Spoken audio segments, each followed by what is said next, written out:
comme je disais, le but de la vie chrétienne, OK, c'est d'accomplir qu'est-ce que Dieu nous demande. Puis Dieu nous demande tous des choses d'une façon personnelle, d'une façon individuelle. Puis comment est-ce qu'on peut le savoir? Qu'est-ce que Dieu nous demande personnellement?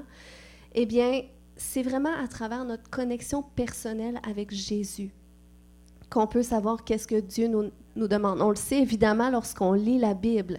Mais déjà là, parce qu'il y a beaucoup de chrétiens qui ne lisent pas nécessairement la Bible, mais pour qu'il y ait un désir en toi qui naisse pour lire la Bible, eh bien, ça te prend cette connexion avec Jésus, cet endroit où est-ce que tu vas prendre du temps avec Jésus, du temps pour l'adorer, du temps pour simplement déverser ton cœur, puis apprendre justement à vivre sa présence dans un endroit individuel. On aime ça, se réunir ensemble, vivre sa présence ensemble, puis je ne sais pas pour vous, mais moi, ce matin, je sentais sa présence, je sentais qu'il était là, mais je sais que pour moi, ce n'est pas du nouveau, parce que c'est une réalité que je maintiens en dehors de l'Église. Je réserve ces endroits où est-ce que je peux connecter avec Jésus, puis je ressens sa présence. Puis même des fois, je la ressens moins, mais c'est pas grave, je sais qu'il est là quand même parce que c'est par la foi, puis je cherche à connecter avec lui, je cherche à communier avec lui. Puis c'est comme ça qu'il imprègne ses désirs aux miens. C'est comme ça que je peux découvrir c'est quoi sa volonté.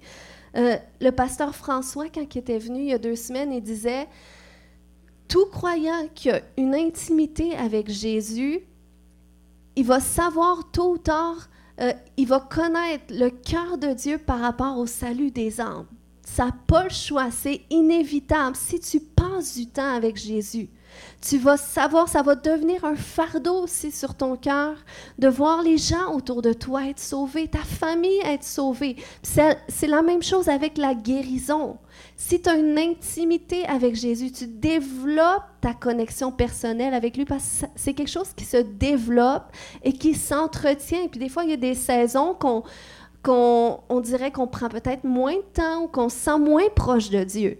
Mais ça dépend des saisons. Mais on peut toujours se sentir plus proche de lui. On peut toujours travailler cette connexion pour que ce soit plus fluide. Donc, c'est vraiment qu'est-ce que Dieu veut qu'on fasse. Amen. Puis, lorsqu'on le fait, lorsqu'on apprend, on s'entraîne à vivre sa présence quand on est seul avec lui, eh bien, c'est là qu'il déverse en nous ses désirs, sa volonté, le désir de guérison, le désir de voir les malades être guéris, parce qu'à un moment donné, tu viens à cet endroit où est-ce que tu sais que Dieu veut guérir ceux qui souffrent. Donc, il imprègne ses désirs au tien, puis parce que tu as une connexion avec lui, ça te donne plus d'assurance. Lorsque tu es pour prier pour quelqu'un, témoigner pour quelqu'un, ça donne plus de confiance dans l'action du Seigneur parce qu'il faut comprendre que si on veut se développer ce don pour la guérison, qui est un don que le Saint-Esprit met en nous, eh bien, on doit comprendre cette corrélation entre la présence de Dieu puis la guérison. Parce que quand on impose les mains à quelqu'un, eh bien, c'est pas nous, c'est pas nous qui a le pouvoir de guérir, mais c'est vraiment la présence de Dieu qui va être relâchée à travers de nous pour guérir la personne. Donc, c'est pour ça que ça prend simplement de la foi, de la disponibilité. Puis quand tu as cette connexion avec Jésus, où est-ce que tu vis sa présence? C'est quelque chose c'est un endroit qui est connu pour toi. La présence de Dieu, ben, tu vas avoir plus de facilité à la relâcher dans la vie des gens. Lorsque tu vas prier pour quelqu'un, tu vas avoir plus de foi. Pourquoi? Parce que ça va détourner tes yeux de tes propres capacités pour les tourner vers Dieu. Parce que tu es habitué de te tenir devant Dieu. C'est comme lorsque le prophète Élie, vous vous souvenez l'histoire quand il était venu devant le roi Akab pour lui dire qu'il n'y aura pas de pluie dans le pays. Puis, OK, on va juste prendre le passage dans la Bible. Ça nous dit dans 1 Roi 17, au verset 1, que Élie, le Tishbite, d'entre les habitants de Galade, dit à Akab, le roi, « l'Éternel, le Dieu d'Israël, devant qui je me tiens, est vivant, qu'il n'y aura ces années-ci, ni rosée, ni pluie, sinon à ma parole. » Donc, vous voyez ici, il n'a pas dit qu'il n'y aurait pas de pluie selon la parole de l'Éternel, mais il a dit selon sa propre parole à lui. Donc, vous voyez, pour qu'il puisse dire ça avec autant d'assurance, c'est qu'il y avait une connexion étroite avec Dieu. C'est pour ça qu'il dit « L'Éternel devant qui je me tiens ». Il n'était pas envoyé de lui-même, mais il était envoyé par Dieu parce qu'il y avait une connexion avec Dieu.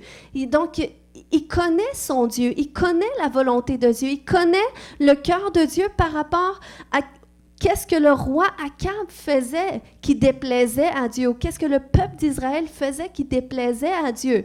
Donc, il savait que si moi je déclare telle chose, l'Éternel est derrière ma parole pour l'accomplir. Amen. Donc, ça, c'est lorsque tu apprends à te tenir devant Dieu. Et tu n'apprends pas à le faire, tu peux l'apprendre à le faire ensemble, rassemblés, mais tu dois apprendre à le faire seul, parce que sinon, tu vas te retrouver seul et tu ne sauras pas connecter avec ton Dieu. Donc, c'est plus difficile d'apprendre à discerner sa voix, à connaître qu'est-ce qu'il veut faire. Donc, c'est pour ça qu'on doit apprendre à se tenir devant Dieu. Puis, lorsqu'on s'arrête pour passer du temps à le louer, à le célébrer, à l'élever, eh bien, la Bible nous dit que Dieu siège. Il siège dans la louange.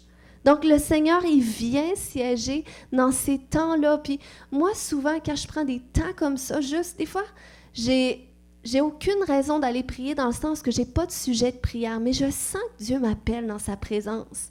Puis, souvent, je sais pas quoi dire, mais je commence simplement à ouvrir la bouche. Des fois, je peux mettre un chant de louange. Ou des fois, je vais simplement commencer à prier en langue. Et des fois, je peux prendre des temps de silence avec Dieu. Où est-ce que je suis 30 minutes, je n'ai même pas parlé avec Dieu. Mais sa présence est tellement pesante que juste dans mon silence, je sais que le Seigneur, il fait des choses extraordinaires. Donc, on est appelé à se tenir devant Dieu comme ça, développer notre connexion personnelle avec lui. Puis, ça nous aide ensuite, lorsqu'on est devant des situations qui sont difficiles, où est-ce que humainement, tu peux rien changer, eh bien, tu as une facilité à amener la présence de ton Dieu. Il y a aussi ce passage-là dans Psaume 68 au verset 2 à 5 qui dit que Dieu se lève et voici, ses adversaires sont dispersés, ses ennemis fuient devant lui. Tu les dissipes comme une fumée se dissipe. Lorsque Dieu se lève, ça fait fuir les ennemis. Donc, qu'est-ce qu'on a vu? La louange fait venir la présence de Dieu. Lorsque tu as un cœur qui reconnaît Dieu, sa présence vient. Et là, ses ennemis, nos ennemis, se dispersent. Ça dit, les justes se réjouiront et ils seront dans l'allégresse devant Dieu. Oui, ils seront remplis de joie. Chantez à Dieu. Louez-le par vos chants. Frayez la voix de celui qui chevauche les nuées. Son nom est l'Éternel. Alléluia. Donc, vous voyez, lorsqu'on loue Dieu, ça fraye le chemin pour qu'est-ce qu'il va faire. Donc, tu peux être à cet endroit où est-ce que tu loues Dieu pour ses bienfaits. Tu loues Dieu parce que tu te rappelles qu'est-ce qu'il a fait, mais tu peux être à cet endroit où est-ce que tu loues Dieu pour préparer le chemin pour son action. Et ça, on doit le développer individuellement. Amen. Parce que quand on est comme ça à l'église, c'est facile de ressentir la présence de Dieu. Mais quand tu arrives dans une situation où est-ce que quelqu'un est sur le point de mourir, ou quelqu'un vit une situation difficile, mais des fois, tu peux te sentir humainement comme déstabilisé. Mais quand tu développes cet aspect de tenir devant Dieu, d'avoir cette connexion personnelle avec Jésus, ça fait en sorte que quelle que soit l'atmosphère dans laquelle tu te trouves, quelles que soient les situations qu'on va te présenter, tu vas être capable de relâcher la présence de Dieu dans la situation. Amen. il y a souvent des gens qui me consultent pour de la délivrance, particulièrement, je dis délivrance, mais parfois c'est de la guérison, des gens qui sont malades depuis longtemps, ils ont tellement reçu de prières, puis c'est des gens qui sont rendus au point qu'ils sont désespérés, puis des fois tu entends leur histoire, puis tu dis « Wow, tu sais, ils arrivent de loin ». Mais moi, humainement, je ne peux rien faire. Tout ce que je peux faire, c'est d'amener la présence de Dieu au centre de tout ça. Puis Seigneur, fais qu'est-ce que tu dois faire. Que ses ennemis se dispersent, puis tu frayes le chemin. Donc, c'est ça qu'on doit apprendre à faire à travers notre connexion avec lui. Amen. Donc, il faut qu'on vienne à cet endroit, qu'on développe notre adoration pour Dieu. Puis ça se développe. Hein? Moi, je sais que je me souviens qu'à un moment donné, j'étais à cet endroit, je me disais, tu sais, quand tu lis les passages que jour et nuit, il y a de la louange devant le trône de Dieu et tout, bien, je me disais, il me semble que ça va être long, l'éternité, à juste louer Dieu. Honnêtement, je me disais ça. Mais le Seigneur est tellement bon parce que, tu sais, le Seigneur, il aime qu'on soit authentique. Puis il voit nos cœurs, il voit des fois les choses qu'on ne comprend pas. Puis j'ai juste amené ça devant lui, puis à cette époque-là, j'étais à un endroit où est-ce que c'était difficile de rentrer dans sa présence. Mais j'ai commencé à dire, Seigneur, mets en moi un cœur d'adorateur. Aide-moi à t'adorer comme tu le veux, puis de la façon que tu le veux. Puis j'ai commencé à faire des prières comme ça à Dieu pour qu'il déverse vraiment en moi une adoration qui est sincère. Puis il l'a fait. Il l'a fait. Puis, je me souviens qu'après ça, j'ai vraiment réalisé que, wow, c'est vrai qu'il n'y a pas assez de l'éternité pour remercier Dieu pour sa grandeur, parce que combien ses œuvres sont grandes. Amen. Donc, c'est ce que Dieu veut qu'on fasse. Puis lorsqu'on adore, eh bien, on est en esprit. Puis c'est lorsqu'on est en esprit qu'on connecte avec son royaume, puis qu'on peut relâcher son royaume dans la vie des gens. Amen. Puis, tu sais, quand la louange, ça fraye un chemin pour Dieu, c'est un peu comme notre garçon cet été, il avait joué au hockey deck. Puis, vu qu'on était ses parents puis on le supportait, eh bien, constamment, on lui disait, vas-y, t'es capable, tu vas bien jouer. Donc, on le célébrait, même si on ne voyait pas encore, même si des fois les résultats n'étaient pas toujours là. Eh bien, on continuait de le célébrer quand même. On continue de lui rappeler comment est-ce qu'il est capable, comment est-ce qu'il va être victorieux, que son équipe va avoir la victoire. Donc, on préparait le chemin pour les victoires qui allaient arriver. Donc, c'est ça qu'on doit faire aussi quand on vient devant des situations où est-ce qu'on prie pour des gens, où on croit pour des guérisons. Eh bien, tu dois louer Dieu avec ce cœur-là en disant, Seigneur, moi, je prépare le chemin pour l'œuvre que tu vas faire. Je prépare le chemin pour le miracle. Je te célèbre parce que tu es glorieux. Parce que je sais que lorsque tu te lèves, mes ennemis se dispersent. La maladie se disperse. Le cancer, la pauvreté, cette situation-là, ce cycle qui revient se disperse au nom de Jésus. Et tu le loues, tu le célèbres. Et même toi, ça prépare ta foi. Ça augmente, ça solidifie ta foi, puis tu vois Dieu à l'œuvre et voilà ton témoignage. Amen. Donc, ça, c'est dans un premier temps, développer notre connexion personnelle avec Jésus. Ensuite, dans l'aspect du fait que Dieu nous demande de guérir les malades, finalement. Il ne dit pas juste prier pour les malades. Dans la Bible, ça nous dit de guérir. Vous guérirez les malades, guérissez les malades. Jésus avait dit, purifiez les lépreux, ressuscitez les morts. Donc, ce n'était pas juste prier pour les morts, c'est ressuscitez-les, priez. Non, guérissez les malades, délivrez les captifs. Donc, on a été mandatés pour faire ça. Amen. Il y a David Terry, qui est un homme de Dieu, qui a un ministère de guérison. Il disait, dans la guérison, tu as les appels de guérison rentrants et les appels sortants. Donc, les appels rentrants, ça, c'est quand, mettons, tu es dans un lieu, que ce soit à l'église ou que ce soit dans ton cercle, où est-ce que c'est facile. Les gens viennent vers toi, c'est des appels rentrants, donc tu pries pour eux, pour leur guérison. Ça, c'est les appels rentrants. Et tu as les appels sortants, où est-ce que Dieu t'appelle à initier des moments où est-ce que tu vas prier pour des guérisons. Et ça, c'est un bon moyen d'évangéliser, comme le pasteur François nous a partagé, puis qu'on fait aussi ici. Les gens, lorsqu'ils vont évangéliser, c'est un moyen de faire vivre Dieu aux gens, puis après ça, tu leur apportes l'Évangile. Donc, c'est ça qu'on doit chercher. On doit réaliser qu'on a une responsabilité par rapport à ça. Si tu as quelqu'un dans ton cercle autour de toi qui dit « Je suis malade », la petite lumière qui devrait allumer, même si peut-être c'est ton oncle, tu sais, qui a toujours été diabétique, mais là, parce que là, avec tous ces enseignements-là, on ramène sur la table le fait que tu es appelé à guérir les malades, eh bien, tu peux saisir l'opportunité pour lui dire, écoute, ben moi, je crois que Dieu peut te guérir. Oui, tu as toujours eu le diabète, tout le monde dans ta famille a le diabète, mais qu'est-ce que tu dirais si Jésus te guérissait? Est-ce que tu veux qu'on prie ensemble? Donc, tu saisis l'opportunité.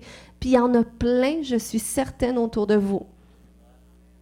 Donc, on va explorer ce matin différentes façons de prier. Tantôt, c'était juste mon introduction. Le fait que la Bible nous montre que Jésus ne guérissait les malades jamais de la même façon nous démontre qu'il n'y a pas de protocole précis à respecter en matière de prier pour les malades.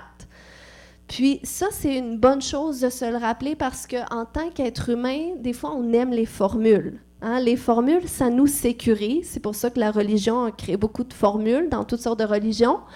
Mais nous, on sait en tant qu'enfants de Dieu que Dieu n'est pas derrière une formule pour accomplir sa parole, mais il est derrière la foi d'une femme ou d'un homme mis en action. La foi exprimée. Et Dieu, il est derrière sa parole pour l'accomplir. Amen. Donc, c'est pour ça que tu peux le faire de la façon que tu te sens à l'aise et que tu sens que le Saint-Esprit veut que tu pries. Puis, je dirais que plus qu'on pratique, plus qu'on devient à l'aise, plus qu'on découvre aussi de quelle façon est-ce que Dieu veut nous utiliser ou de quelle façon que ça fonctionne pour nous. Parce que tu regardes des gens qui opèrent beaucoup dans la guérison, tu les mets tout ensemble, un à côté de l'autre, puis tu vas voir qu'ils prient tous de façon différente, souvent. Mais qu'est-ce qui est important en bout de ligne? C'est les résultats. Amen. Donc, il y a la guérison par l'imposition des mains, que vous connaissez sans doute. Dans Marc 16, 18, ça dit que, bon, tous ceux qui croiront au nom de Jésus saisiront des serpents, et ça dit à la fin, ils imposeront les mains aux malades et les malades seront guéris. Amen. Donc, la prière par imposition des mains. J'aurais besoin de 2 personnes qui pourraient... Est-ce qu'il y a une personne qui souffre dans son corps ce matin? On pourrait faire un exemple qui est vraiment concret. Oui, tu souffres dans ton corps, viens devant. Toi, tu vas être celle qui prie pour la personne. Tiens, viens ici. Ah, tu souffres aussi? Ben, ouais, c'est ça. OK. Bon, mais ça va être toi qui vas prier pour monsieur. OK, on va juste voir, parce qu'il n'y a pas tout le monde qui le sait, parce que, bon, c'est ça, il n'y a pas tout le monde qui réalise comment est-ce qu'on peut prier en imposant les mains. OK? Donc, on va faire, je vais simplement donner les indications. Tu feras qu'est-ce que j'indique, oui. C'est simplement pour montrer un modèle, comment est-ce qu'on peut faire lorsqu'on veut prier par imposition des mains pour un malade. Amen. Donc, c'est important, lorsque tu vois qu'il y a quelqu'un qui souffre dans son corps, premièrement, que tu lui demandes qu'est-ce qu'il y a.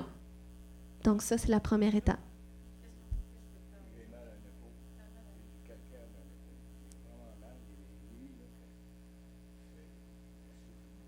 OK. Donc, tu demandes à la personne qu'est-ce qu'elle a, puis, tu sais, si la personne, tu vois qu'elle étale ça trop long, tu peux dire, OK, c'est correct, tu sais.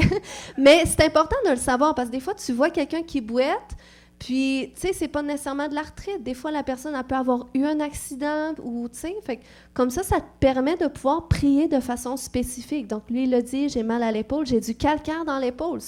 C'est intéressant. Donc là, c'est intéressant de pouvoir adresser ça spécifiquement. Oui.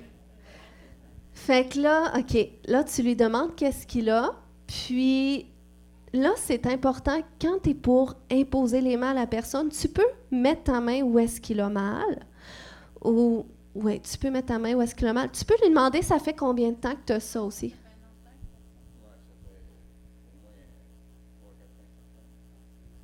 OK, 3-4 ans.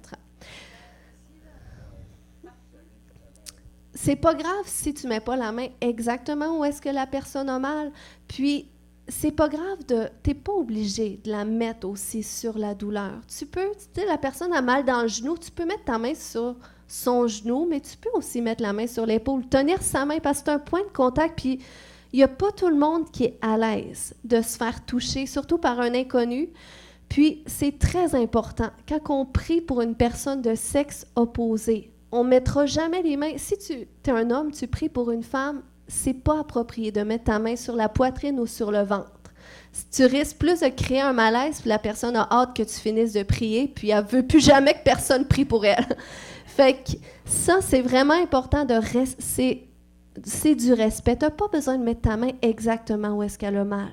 Donc, tu peux simplement prendre la main, ou lui, c'est sur l'épaule, donc tu peux mettre ta main sur l'épaule.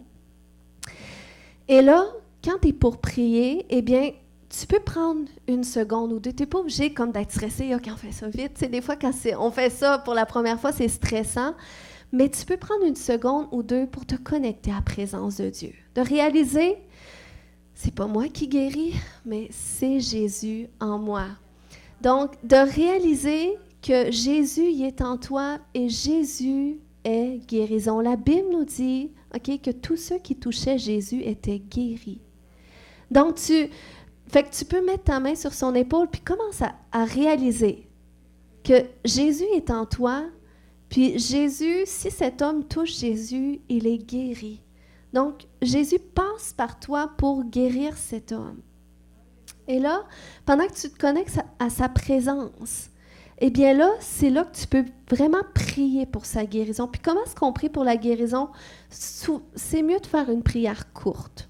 On n'a pas besoin d'ordonner pendant 5 minutes à la maladie de partir. Puis, Jésus nous a montré un modèle dans le sens qu'à un moment donné, Jésus avait maudit un figuier parce qu'il ne portait pas de fruits. Puis, ses disciples étaient surpris. Ils avaient dit, « Wow, regarde le figuier que tu as maudit et séché. » Puis là, Jésus leur a dit, c'est dans Marc 11, 23, il leur a dit, « Si quelqu'un dit à cette montagne, ôte-toi de là, et jette-toi dans la mer. Et s'il ne doute pas dans son cœur, mais qui croit que ce qu'il dit arrive, il va le voir s'accomplir. » Donc, tu dois réaliser que tu dois dire aux choses comment elles doivent se comporter. Donc, Jésus, ici, avait maudit un figuier qui ne portait pas de fruits. Puis la maladie dans notre vie, ça ne porte pas de fruits. Le calcaire, il ne porte pas de fruits. Donc, tu peux dire, « Calcaire, je te maudis. Tu n'as pas ta place dans ce corps. Je t'ordonne de disparaître maintenant. » Puis, tu dis qu'est-ce qui te vient à l'esprit. C'est pas grave. Moi, c'est juste un exemple. Tu n'as pas besoin d'utiliser mes mots spécifiques, mais c'est juste de parler à la douleur et de lui ordonner de partir maintenant, dans le nom de Jésus. Et là, une fois que c'est fait, tu appelles la guérison. Tu dis, Alléluia, sois guéri maintenant. Épaule, sois complètement restaurée dans le nom de Jésus. Alléluia. Fait que c'est aussi simple que ça. Ensuite, tu demandes à la personne de tester. Teste.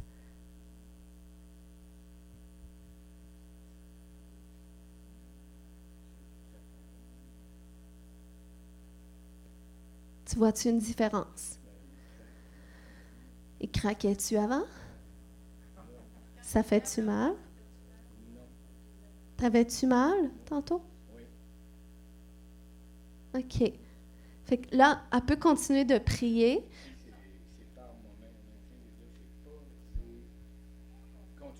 OK. Mais on dirait que tu as de la misère à le lever. Es-tu capable de faire un tour complet?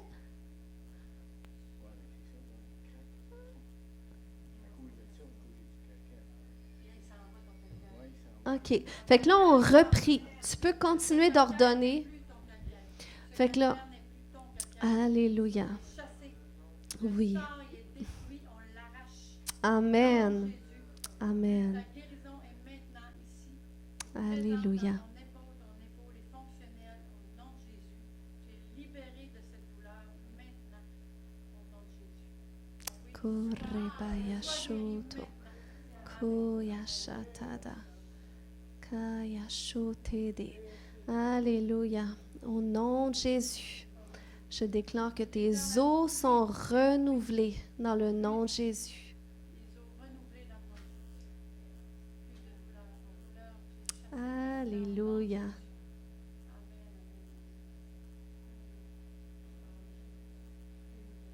Korebaya shoto kotodo maya shata. Kaya shata. Le calcaire, il fond complètement. Il se dissout. Il se dissout dans ton corps au nom de Jésus. Tu es complètement restauré, complètement guéri. Merci Seigneur. Alléluia. Donc là, tu peux prier autant de fois, puis tu peux continuer de tester, puis être dans la foi. Tu pries autant de fois que le Seigneur te met à cœur. J'ai écouté un moment donné un témoignage, je pense que c'était justement David Terry, il disait qu'il a dû prier 10 fois pour quelqu'un qui était aveugle avant qu'il commence à voir. Mais vous voyez comment de nous, on serait découragé après 2-3 fois, t'es super mal à l'aise, tu dis, ben écoute...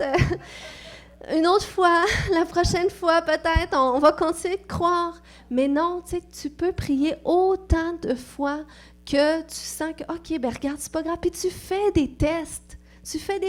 Puis, comme là, on a prié quoi, 2-3 fois, peut-être 3-4 fois, on a continué d'ordonner, mais il continue de tester. Puis on peut être à cet endroit-là. Donc, c'est bon. Merci pour... Amen. Est-ce que tu peux-tu dire si tu vois vraiment une différence?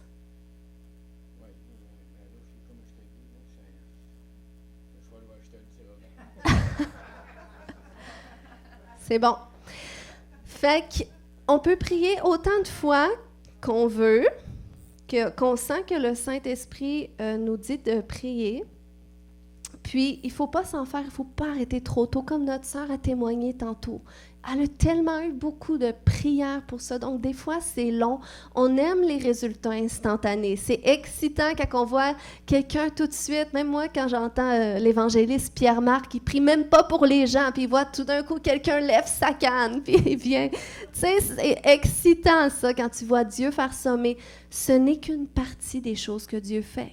Dieu fait aussi ces choses où est-ce que tu dois croire par la foi que c'est accompli, que parce qu'on a prié en accord avec sa volonté, eh bien, tu vas le voir s'accomplir. Donc, des fois, ça travaille notre foi, ça bâtit notre foi. Puis, qu'est-ce qui est important, c'est en bout de ligne, on voit les résultats. Des fois, ça prend du temps. Moi, c'est arrivé qu'on a prié pour moi à un moment donné. Ça faisait quelques mois que j'avais des maux de ventre. Puis, c'était des douleurs intestinales. Puis, c'était vraiment... À un moment donné, j'étais allée même chez le médecin pour ça. Il ne voyait rien. C'était en tout temps. Je me réveillais comme ça, je me couchais comme ça. Puis ça, c'est étonnant parce que tu y penses tout le temps. Hein. Ils disent que c'est quoi? C'est le deuxième cerveau, les intestins. Donc, c'est difficile. Mais à un moment donné, on a prié pour moi. Puis, j'ai cru par la foi. J'ai dit, ben écoute, par la foi, je reçois. Le lendemain, j'étais complètement guérie. Donc, c'est vraiment de recevoir par la foi, puis d'être dans cette posture de reconnaissance à Jésus et à sa parole, qu'il veille sur sa parole pour l'accomplir. Et que même si là, je ne le vis pas, là, je ne le vois pas, je me tiens dans la foi que c'est accompli. Amen. Alléluia. Il faut, OK, pour ce qui est de la guérison, autant de prier pour les malades ou de recevoir de la prière pour notre guérison. La Bible nous dit qu'on doit être dans cette posture de foi intérieure comme un enfant, comme celle d'un enfant. Puis c'est même écrit dans Luc 18, 16, que Jésus a dit « Laissez venir à moi les petits-enfants et ne les en empêchez pas, car le royaume de Dieu est pour ceux qui leur ressemblent. » Donc, si on veut voir le royaume de Dieu se manifester par des guérisons, des vies transformées, eh bien, il faut avoir la foi comme un enfant. Une foi qui est simple, qui croit simplement. Puis, tu sais, si je prends l'exemple de mes enfants, pour eux, c'est tellement naturel de croire que Jésus guérit, qu'automatiquement, s'ils ont mal, ben on va prier pour eux. Puis souvent, ils sont guéris, puis c'est rapide, c'est instantané. Des fois, ça peut arriver que ça ne vient pas tout de suite, mais tu sais, pour eux, Jésus guérit. Donc, on a simplement besoin de demander à Jésus, puis on est guéri. C'est tellement simple, puis ils croient tellement que ces moments aussi qu'ils sont malades, puis je leur demande, est-ce que tu veux que je prie pour toi? Et ils disent, non, maman. Parce qu'ils savent que si je suis malade, maman va prendre soin de moi, fait qu'ils veulent pas que je prie pour leur guérison. Fait qu'ils sont tactiques, mais ça montre, tu sais, comment est-ce qu'ils croient, tu sais, ils savent que si je prie, ils vont être guéris. Mais là, parce que, bon, ils veulent être malades. Ah ben, ils savent que s'ils sont malades, ils vont pouvoir rester à la maison, ils n'iront pas à l'école. Fait que, non, maman, je veux pas que tu pries pour moi, ça me dérange pas d'être comme ça. Fait que c'est comme ça, amen, qu'on doit croire. Donc, il y a prière par imposition des mains. On a aussi la prière en adressant un esprit. Puis, ça, c'est quand la souffrance, elle est d'origine spirituelle. Même si on prie pour la guérison, on parle à la douleur, on lui ordonne de partir, on appelle la guérison, eh bien, si c'est un esprit, souvent la personne ne sera pas guérie parce qu'on doit vraiment adresser l'esprit qui est derrière la douleur, qu'on appelle un esprit d'affliction, qui est un esprit qui rend infirme. On voit un exemple dans la parole. C'était une femme qui était dans la synagogue à un moment donné, et ça dit dans Luc 13 au verset 11, qu'il y avait là une femme possédée d'un esprit qui la rendait infirme depuis 18 ans. Elle était courbée et elle ne pouvait pas du tout se redresser. Donc, vous voyez, cette dame, elle était dans un environnement d'église. Elle était dans la synagogue. Elle entendait la Torah, mais elle était tout de même courbée par un esprit. Donc, tu peux être à cet endroit que tu viens à l'église, tu crois en la parole de Dieu, mais tu es tout de même affligé par un esprit. Puis là, ça nous dit au verset 12 que lorsqu'il la vit, Jésus lui adressa la parole et lui dit « Femme, tu es délivrée de ton infirmité. » Il n'a pas dit « Tu es guérie, tu es délivrée. » Et il lui imposa les mains. Et à l'instant, elle se redressa. Donc, ça arrive comme... Et je crois qu'il y a des gens ce matin qui sont peut-être malades à cause d'un esprit d'infirmité. Parce que moi-même, j'ai été attaquée juste hier soir. Je savais, j'ai écrit à l'équipe de prière parce que quand tu n'es pas bien dans ton corps, tu as une douleur, mais tu sais que ça n'a aucune raison d'être là. Que tu allais bien, tout d'un coup, tu te sens très pas bien dans ton corps. Moi, je sais, quand c'est un esprit, puis comme de fait, je sais que l'équipe a prié pour moi, puis je me suis couchée après, puis j'ai combattu avec cet esprit-là, puis j'ai vu l'esprit, puis en tout cas, ça a été un service de délivrance en solo que le Seigneur a opéré pour moi. Mais ça peut arriver, l'ennemi peut t'attaquer comme ça, avec un esprit d'affliction. Ou des fois, il y a des gens, par exemple, que ça peut être parce qu'ils sont sous l'emprise d'une malédiction. J'en vois beaucoup. Des gens, par exemple, qui ont des douleurs dans leur corps, mais que les médecins ne peuvent pas expliquer. Qu'ils vont chez le médecin, puis le médecin, il n'a pas vu ça nulle part, puis il n'y a aucun traitement pour eux. Puis il y a beaucoup de gens pour qui j'ai prié, à qui ça arrivait, qu'à tous les mois, ils tombaient malades.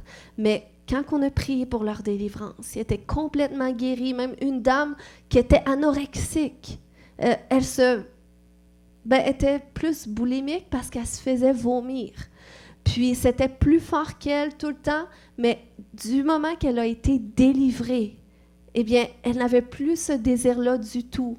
Donc, des fois, c'est un esprit, puis ça, c'est important. Ou quand tu pries pour quelqu'un, puis la douleur se déplace.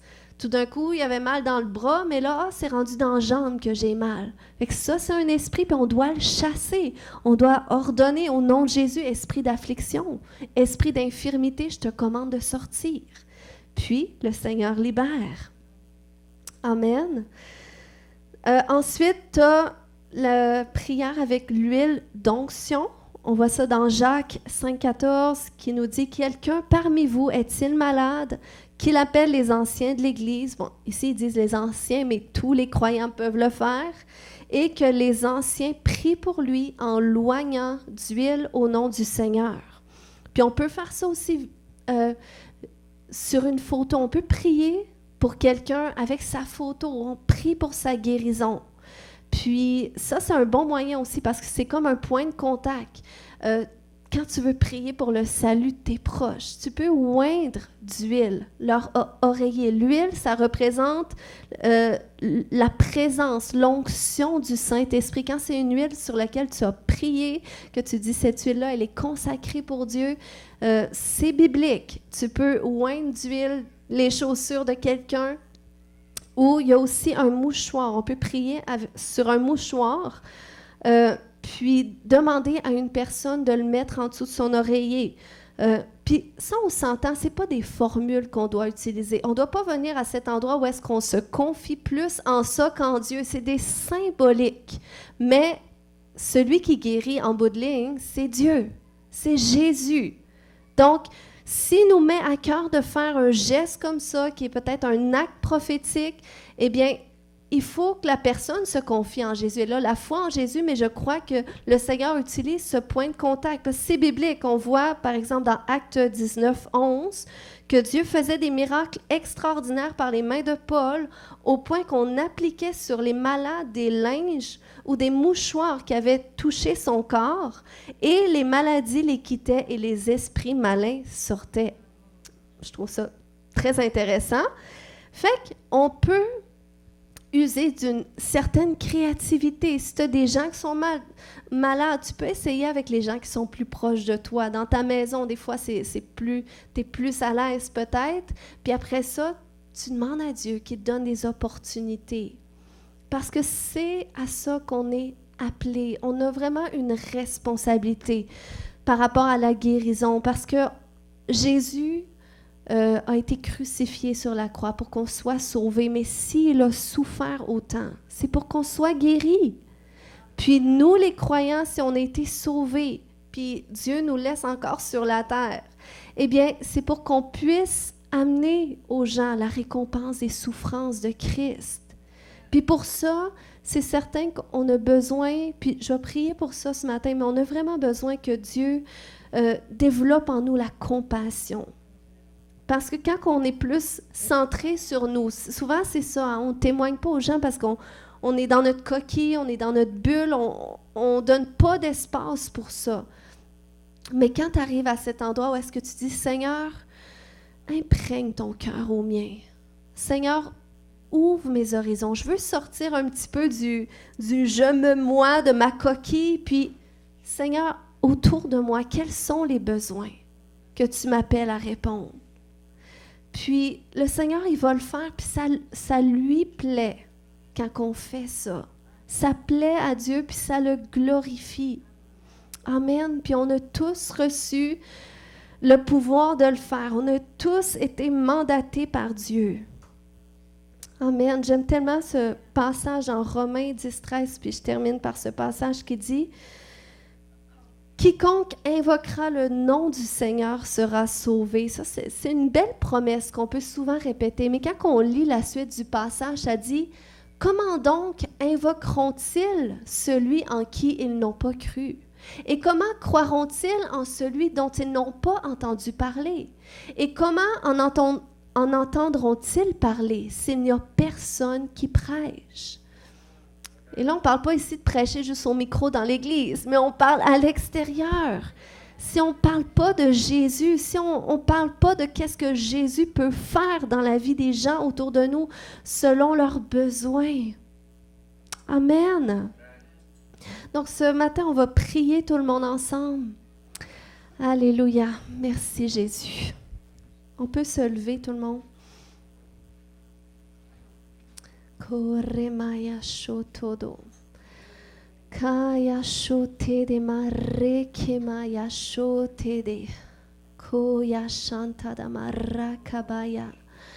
Koya shontede. Alléluia.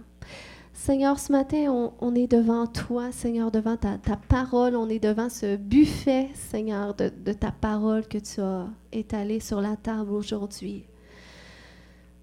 Et Seigneur, on vient ouvrir nos cœurs devant toi, Seigneur Dieu. Père, on aimerait se repentir On aimerait se repentir, Seigneur Dieu, pour peut-être avoir négligé d'abord notre connexion personnelle avec toi. Seigneur, on se repent pour ces endroits où est-ce que...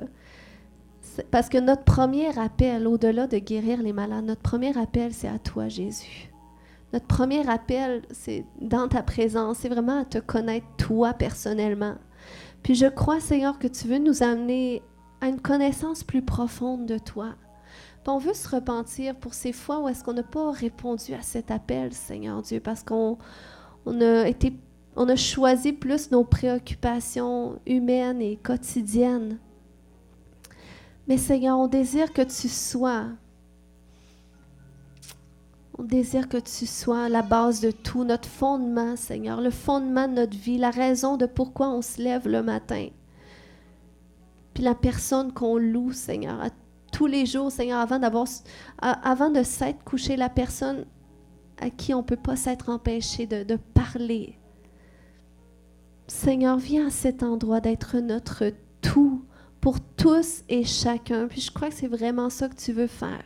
Tu veux restaurer notre connexion personnelle avec toi. Tu veux l'amener à un niveau de profondeur qui est nouveau.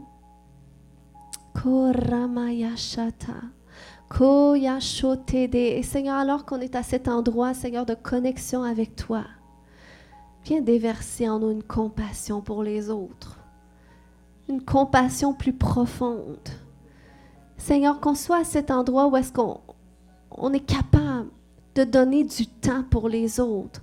On est capable d'avoir du temps, Seigneur Dieu, pour témoigner de l'espérance qui est en nous, d'avoir du temps pour communiquer cette onction, cette huile que tu as déversée en nous et que tu veux continuer de faire croître. Mais pour certains, Seigneur, notre huile, ça fait longtemps qu'elle est là. Mais Seigneur, c'est le temps.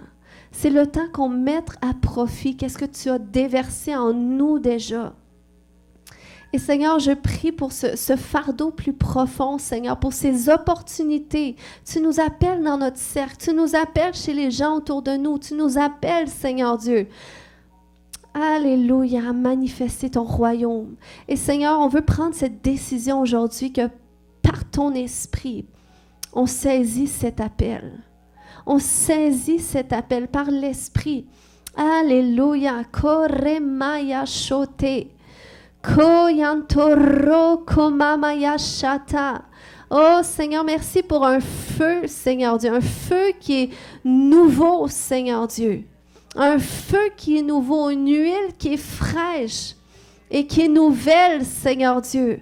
Koramaya shata. Seigneur, tu cherches des vrais adorateurs en esprit et en vérité. Seigneur, mets en nous ce cœur d'adorateur. C'est juste par l'esprit qu'on peut t'adorer véritablement. Koremaya shote. Koya shote de mareke. Oui, Seigneur, on veut venir à cet endroit de crucifier notre chair, de crucifier les désirs de notre chair, Seigneur, qui s'opposent à tes désirs, mon Dieu. Koyantoreke yeshete. Et être conduit par le Saint-Esprit. Être conduit par le Saint-Esprit. Alléluia. Et lorsqu'on est conduit par toi, on déverse dans les autres. Lorsqu'on est conduit par toi, on manifeste ton royaume. On exprime l'espérance qui est en nous. Oh Seigneur, merci Papa que tu nous aides à ranimer cette huile, à ranimer ces dons, ces grâces que tu as mis en nous, Seigneur Dieu. Dans le nom de Jésus. Dans le nom de Jésus, je sens ce matin qu'il y a des gens que vous devez seulement commencer à détourner votre regard de vous, puis commencer à vous tourner le regard vers les autres, puis c'est là que le Seigneur va vous montrer qu'est-ce qu'il a mis en vous, qu'il veut que vous déversiez dans les autres. Alléluia, oui Seigneur, c'est ce qu'on fait. Oui Seigneur Dieu, c'est la décision qu'on prend. On veut commencer à être plus attentif à notre prochain. On veut commencer, Seigneur, oh oui, tourner les regards vers notre prochain. Tu as dit d'aimer notre prochain comme nous-mêmes et on veut l'aimer, Seigneur Dieu. Et pas seulement en parole, pas seulement dans nos pensées, mais en action, concrètement, au nom de Jésus. Alléluia. Puis je déclare qu'à mesure que vous faites ça, à mesure que vous répondez à cet appel que le Seigneur vous demande, je déclare qu'il y a des percées qui viennent sur votre vie dans le nom de Jésus, que ces situations qui étaient bloquées, là où est-ce que le ciel était fermé, même dans la vie de vos enfants, certaines prières que ça fait longtemps qu'ils sont sur la tablette, dans le nom de Jésus, alléluia, j'entends qu'il y a une louange. Il y a une louange qui va monter dans votre cœur, qui va frayer le chemin pour votre percée. Alléluia, Seigneur, merci. Alors que tu tournes ton regard vers ton prochain, alors que tu es attentif à ce que Dieu veut faire dans sa vie, eh bien Dieu, alléluia, il va travailler tes circonstances pour que des percées arrivent au nom de Jésus. Koremaya Shata, merci Seigneur. Sois glorifié, alléluia.